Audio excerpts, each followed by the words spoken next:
بسم اللہ الرحمن الرحیم۔ ایک شخص اندھیری رات میں فجر کی نماز پڑھنے کے لیے گھر سے نکلا۔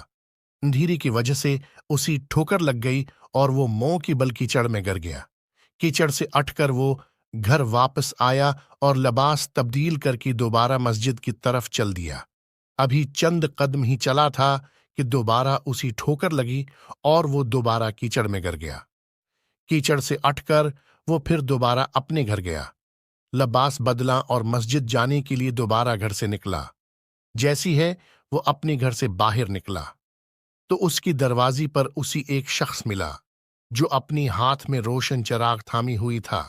چراغ والا شخص چپ چاپ نمازی کی آگی مسجد کی طرف چل دیا۔ اس مرتبہ چراغ کی روشنی میں نمازی کو مسجد پہنچنے میں کسی دشواری کا سامنا نہیں کرنا پڑا۔ وہ خیریت سے مسجد پہنچ گیا۔ مسجد کی دروازی پر پہنچ کر چراغ والا شخص رک گیا۔ نمازی اسی چھوڑ کر مسجد داخل ہو گیا اور نماز ادا کرنے لگا۔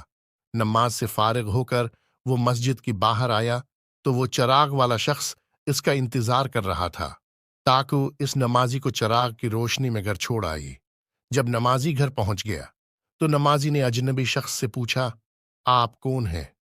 اجنبی بولا، سچ بتاؤں تو میں ابلیس ہوں۔ نمازی کی تو حیرت کی انتہا نہ رہی۔ اس اجنبی کی یہ بات سن کر نمازی سوچنے لگا، ابلیس شیطان کیسی مجھے مسجد تک چھوڑ سکتا ہے؟ اس کا کام تو لوگوں کو بھکانا ہے۔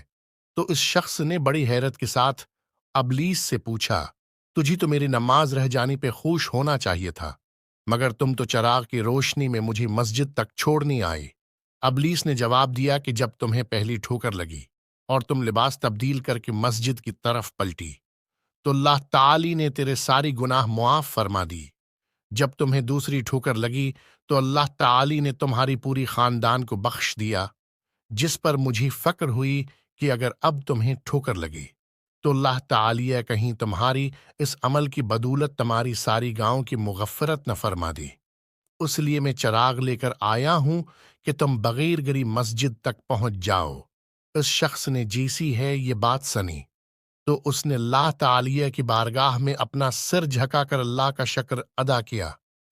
تو دوستو، یہی ہماری رب کی شان۔ سبحان اللہ۔